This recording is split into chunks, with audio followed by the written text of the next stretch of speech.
Hello students, હવે આપણે chapter wise weightage જોવાના છે. આપણા 12માં કમ્પ્યુટરમાં ટોટલ કેટલા ચેપ્ટર છે? 13. કેટલા છે? 13.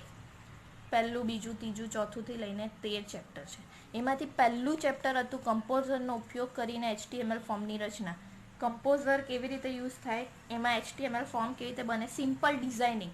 પહેલા ચેપ્ટરમાં આપણે શું કર્યું? સિમ્પલ ડિઝાઇનિંગ, કોઈ કોડિંગ હતું નહીં. સિમ્પલ ડિઝાઇનિંગ કર્યું, ફોર્મ ડિઝાઇન કેવી રીતે થાય તે. બરાબર છે. બીજું ચેપ્ટર શું હતું? કાસ્કેડિંગ સ્ટાઇલ શીટ એટલે CSS. આ ફોર્મ ડિઝાઇન થયું, એમાં સ્ટાઇલ અપ્લાય કરી આ જ ફોર્મમાં. અને બીજું શું કર્યું? જાવાસ્ક્રિપ્ટ પ્રોગ્રામિંગ એડ કર્યું આ જ ફોર્મમાં, કમ્પોઝરમાં. બરાબર.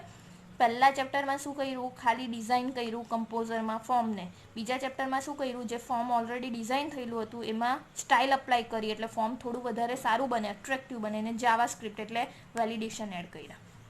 બરાબર છે. ત્રીજું ચેપ્ટર છે કમ્પોઝરનો ઉપયોગ કરીને સરળ વેબસાઇટની રચના. એટલે શું? કમ્પોઝરનો ઉપયોગ કરીને વેબસાઇટ બનાવવાનું છે, સિમ્પલ વેબસાઇટ. એ ત્રીજું ચેપ્ટર છે. બરાબર છે આપણું. હવે આપણે ચેપ્ટર વાઇઝ એનું વેઇટેજ જોવાનું છે કે પહેલા ચેપ્ટરમાંથી ટોટલ 8 માર્ક્સના MCQ આવી શકે. કેટલા? 8 માર્ક્સના. એટલે પહેલા ચેપ્ટરના MCQ છે 8 માર્ક્સના. તમારું જે બોર્ડનું પેપર છે 100 માર્ક્સનું, તેમાંથી 8 માર્ક્સના MCQ પહેલા ચેપ્ટરમાંથી આવશે. બીજું છે કાસ્કેડિંગ સ્ટાઇલ શીટ અને જાવાસ્ક્રિપ્ટ, એટલે કે બીજા ચેપ્ટરમાંથી MCQ આવશે 10 માર્ક્સના. કેટલા માર્ક્સના? 10 માર્ક્સના. ટોટલ 10 માર્ક્સના MCQ ચેપ્ટર નંબર 2માંથી પૂછાઈ શકશે. એટલે ચેપ્ટર નંબર 2 ઇમ્પોર્ટન્ટ કહેવાય, કેમ કે એમાંથી 10 માર્કના MCQ છે. ચેપ્ટર નંબર 3 જે છે વેબસાઇટ કેવી રીતે બનાવવાની તે હું શીખવીશ. પ્રેક્ટિકલ છે તે પણ છે, એમાંથી પણ MCQ આવી શકે 8 માર્ક્સના. કેટલા?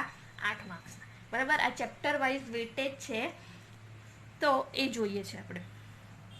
ચોથું અને પાંચમું ચેપ્ટર ટોટલી થિયરી છે. કોમર્સ એટલે ઇલેક્ટ્રોનિક કોમર્સ ને કોમર્સ એટલે મોબાઈલ કોમર્સ. બરાબર. આ ટોટલી થિયરી ચેપ્ટર છે, જેમાંથી 7 માર્કના MCQ ને 6 માર્કના MCQ છે. બરાબર છે. તો પહેલું, બીજું, ત્રીજું, 3 ચેપ્ટર કમ્પોઝરના છે.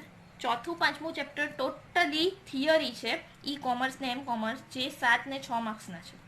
બરાબર.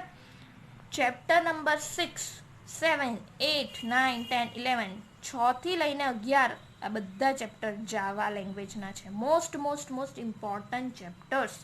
6 થી લઈને 11 આ 6 to 11 બધા ચેપ્ટર્સ કોના છે? જાવાના છે. વેઇટેજ જો તમે, 6 ચેપ્ટરના MCQ 8 માર્ક્સ, 7, 8 ને 9, 10, 10, 10 માર્ક્સ. મોસ્ટ ઇમ્પોર્ટન્ટ ચેપ્ટર 7, 8 ને 9. મેક્સિમમ કવરેજ છે, જો તમે જોઈ શકો છો, મેક્સિમમ કવરેજ છે જાવાનું. બરાબર. આટલું બધું જાવાનાથી પૂછાવાનું છે. તમારું અડધું પેપર તો જાવાનું આવશે. પછી ચેપ્ટર નંબર 10 એમાંથી છે 6 માર્ક્સના. ચેપ્ટર નંબર 11 એમાંથી પણ છે 6 માર્ક્સના. ચેપ્ટર 12 ને 13 બેઝિક જનરલ નોલેજના ચેપ્ટર્સ છે. એટલે કે તમારી બધી ટેકનોલોજી આવે ને, જનરલ નોલેજ, તેના બધા ચેપ્ટર છે. તેમાંથી MCQ છે 6 માર્કના અને 5 માર્કના. એટલે તમારું ટોટલ પેપર છે 100 માર્કનું. તમે જોઈ શકો છો ચેપ્ટર 1, 2, 3, ચેપ્ટર 1, 2, 3 3 ચેપ્ટર શેના છે? કમ્પોઝરના છે. શેના છે?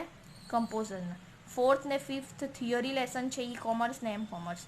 6 to 11 બધા શેના છે? જાવાના. ને 12 ને 13 એ શેના છે? ટેકનોલોજીના. શેના છે? ટેકનોલોજીમાં. તેમાં સૌથી હાઈએસ્ટ વેટેજ આપે છે જાવા. કોણ? જાવા. અને એનું સૌથી વધારે ઇમ્પોર્ટન્ટ છે. એટલે આ 6 to 11 મોસ્ટ ઇમ્પોર્ટન્ટ ચેપ્ટર્સ છે. બરાબર છે. એનું હાઈએસ્ટ વેટેજ છે. આટલા MCQ આવી રીતે પૂછાઈ શકે. આ તમારું ચેપ્ટર વાઇઝ વેટેજ છે, બ્લુ પ્રિન્ટ છે. તો એ તમે જોઈ લેજો.